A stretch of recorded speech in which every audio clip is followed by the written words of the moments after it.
Hello, you're watching Midday Report here on TVP World. I'm your host Benjamin Lee, and these are the latest headlines. Ukrainian President Volodymyr Zelenskyy has appointed Chief Intelligence Chief Officer Kyrylo Budanov the post of head of the presidential office, citing the need for a sharper focus on security, defense, and diplomacy.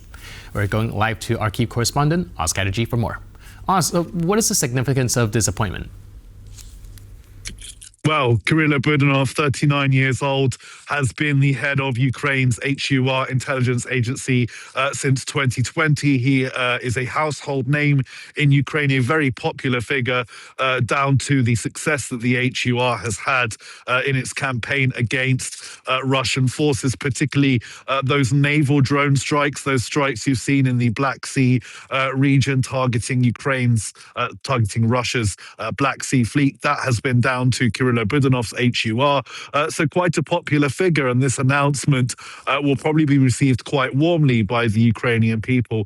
Zelenskyy, as you said himself, said that they were going to refocus the president's office on defense and security. Here's what he had to say in that statement that he released on Friday, saying, now Ukraine needs more focus on security issues, the development of the defense and security forces of Ukraine, as well as on the diplomatic track in negotiations, and the president's office will serve primarily to fulfill such tasks. So this is quite an important job for Ukraine. He replaces Andriy Yermak, who resigned at the end of 2025 following an investigation by the National Anti-Corruption Office here in Ukraine into the state-owned nuclear power agency Energoatom.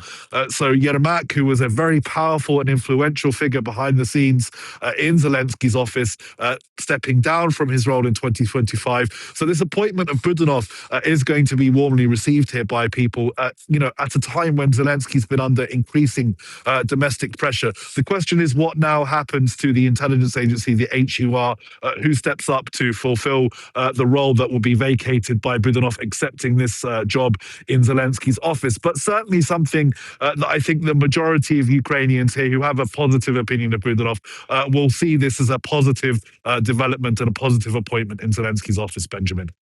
All right, thank you so much for the update, and we'll have to see how this change is going to shift things, but in the meantime, appreciate it. Ukrainian firefighters are battling blazes in Zaporizhzhia after another night of Russian strikes, part of a surge in drone and missile attack on civilian areas. As the new year begins with destruction and loss, analysts say Moscow's battlefield gains remain minimal, even as diplomacy stalls and attention turns to Donald Trump and Vladimir Putin. Ukrainian firefighters are putting down a fire that broke after Russian strikes on the city of Zaporizhzhia this night.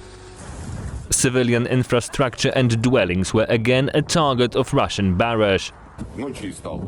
It happened at night, around midnight. We went down to the basement and then it slammed on that side. It is a poignant beginning to 2026. Drone and missile strikes on Ukrainian civilians have only intensified over the last year. The number of the attacks and the intensity, Russia was able to scale up quite a lot the drone production, so there were attacks with hundreds and hundreds of drones. According to the office of the Ukrainian Prosecutor General, close to 3,000 civilians were killed last year alone. This terror does not abate, as the Russian military makes little progress on the battlefield. Through the whole year, Russia was not able to occupy more than 1%. It's even less than 1% of Ukrainian territory that they were able to occupy. 1% translates to about 5 square kilometers, a modest gain achieved with major combat losses, which amounts to a stalemate on Ukraine's eastern border. And despite a year of US-led diplomatic efforts, not much has changed on the diplomatic front either. We've still got a war going on. We've still got talk of peace. We've still got not wanting peace. And the minds of those who do not want peace are unlikely to change for now. There's not really been much to incentivize Vladimir Putin to stop, unfortunately. Hence, the prolonging peace talks. With these diplomatic talks, they are just an excuse for Putin to try to get what he wants militarily through diplomatic means. And all eyes are still on Washington to untie this Gordian knot. Yes, Ukraine will be able to continue fighting. I think this peace process will keep doing merry-go-rounds. We'll start again, it'll fail again. I think this will continue until potentially a positive scenario where President Trump finally realizes Putin is trying to hoodwink him. But until that day comes, the talks will continue, with the coalition of the willing set to meet in Paris on January the 6th. Countries around the Baltic Sea are on heightened alert after Finland seized a cargo ship suspected of damaging an undersea telecoms cable and now say the vessel was carrying sanctioned Russian steel. The case is raising fresh fears of hybrid attacks on critical infrastructure. We now go live to our correspondent, Alex Kadir, for more. Alex, I imagine this will have EU-wide implications. What's the latest from Brussels? Yeah, well, we've seen a reaction, Ben, from Kaja Kallas, the EU's top diplomat, responding to this. I'd spoken to her a few weeks ago, and it was clear that front in her mind was the concern about the Baltic Sea and the hybrid attacks by Russia in that area. She, of course, thanked Finland for a swift response, saying that there had been a clear pattern of disruption since the start of Russia's full-scale invasion of Ukraine in the Baltic Sea as well, saying that Europe will continue to be vigilant. But going a bit further, Kaja Kallas, saying the EU will continue to fortify its critical infrastructure. That includes investing in new cables, strengthening surveillance, boosting up repair capacity to make sure that Moscow's shadow fleet cannot make more damage, but also moving more sanctions against Moscow's shadow fleet. And you mentioned it in your introduction, the steel carried on this ship was sanctioned by the European Union. Now, we know that Finnish customs authorities are still trying to figure out the applicability of EU sanctions legislations to this case. They are pending clarification on exactly what is being done. But this hybrid attack, as it seems that it could be, says that the investigation from the Finnish side is for aggravated criminal damage, attempted aggravated criminal damage, and aggravated interference to telecommunications. That cable, of course, running between Finland and Estonia. The EU says they will beef up defences, and the Finns will figure out if there are more charges to be brought because of that sanctioned steel. Ben. All right, thanks so much for the update. Appreciate it. Nearly 50 people are dead after a devastating fire tore through a packed New Year Eve bar in Crans, Montana, one of Switzerland's most famous alpine resorts. Among those killed is a 17-year-old Italian tourist. Investigators are now working to determine what caused the fire. Ilan Oshur, a 26-year-old, is consoled by a friend as he and other mourners held a vigil at the Swiss ski resort of Crans, Montana on Thursday. Less than 24 hours before, almost 50 people were killed and 115 injured when a fire ripped through a crowded bar during a New Year's Eve party. It was a horror movie. I've never seen anything like it in my life, and then I lost my best friend who was in my arms. The bar is in Crans, Montana, in the Valais region at the heart of the Swiss Alps, which is popular with tourists from all over the world. It is 40 kilometers north of the Matterhorn, one of the most famous alpine peaks, and approximately 2 hours from the Swiss capital of Bern. Witnesses recall a frantic struggle for survival in the early hours of January 1st. I grabbed a table and tried to smash it against the window. I couldn't, and I thought, well, I'm going to die. But finally I managed to kick the glass, it broke, and then we got out. We managed to get people out. We were piled on top of each other. Some people were burning and some were dead next to us. The cause of the blaze, which was initially reported as an explosion, remains unclear. But eyewitnesses have suggested the fire could have been caused by flares or candles on top of champagne bottles. Newly emerged social media footage shows a person trying to put out flames in the Crans, Montana bar. A woman climbed onto another woman's shoulders with 2 bottles, and the birthday fireworks were going off, and she waved them too high, so they hit the ceiling and suddenly it caught fire. An investigation is ongoing, and police, firefighter and Forcenix tents were pictured at the scene Friday morning. Authorities say the focus now is on identifying the victims. Priority will be given to identifying the deceased so that their bodies can be quickly returned to their families. This work may take several days. Foreign leaders offered condolences and expressed support following the deadly fire, which Swiss President Guy Parmelin called one of the worst tragedies in the country's history. The Polish Prime Minister said Poland stands in solidarity with Switzerland. Switzerland and the canton of Valais can count on Polish solidarity.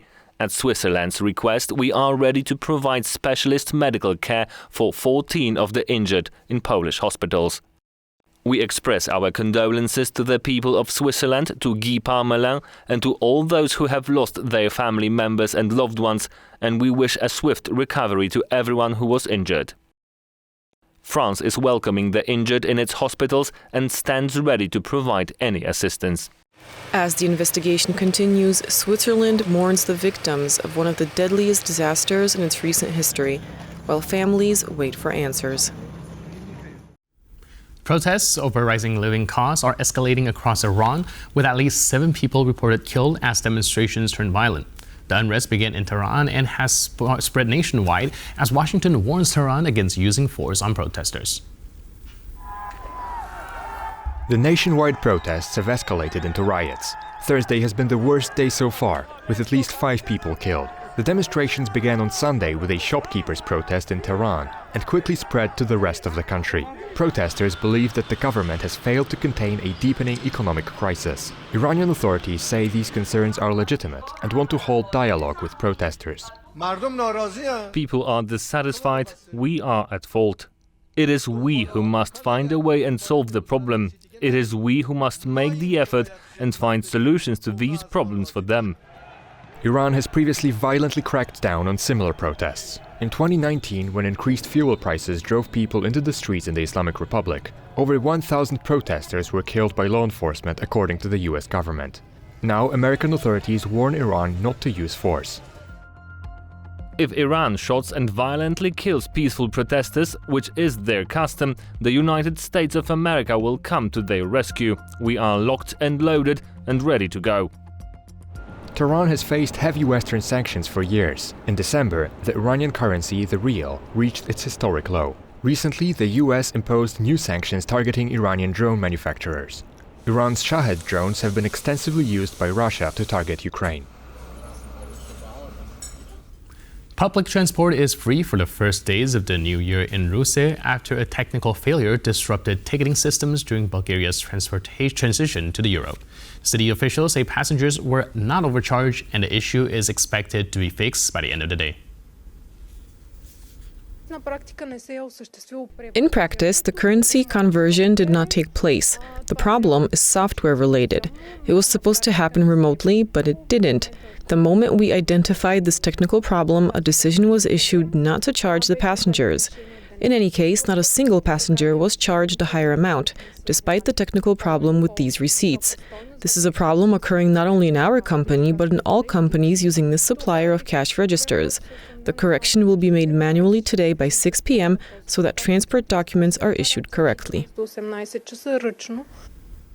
George Clooney has criticized U.S. President Donald Trump after comments about France granting citizenship to the actor and his family. The 64-year-old Academy Award winner, his wife Amel Anamoudine Clooney, and their 2 children were granted French nationality in December after spending several years living at their home in southern France. In a New Year's Eve post on his Truth Social platform, the American president called Clooney and his wife 2 of the worst political prognosticators of all time. He said that they have officially become citizens of France. The president added that France is facing a major crime problem because of what he called the country's absolutely horrendous handling of immigration. Trump also said Clooney received more publicity for politics than for his very few and totally mediocre movies. Referring to the U.S. midterm elections scheduled for November 3rd of 2026, Clooney said in an interview that he totally agreed with the current president. Clooney added that we have to make America great again will start in November. Clooney bought a former wine estate near the province town of Brignoles in 2021. French authorities granted citizenship to the actor and his family, citing Clooney's contribution to the country's culture as well as international prestige.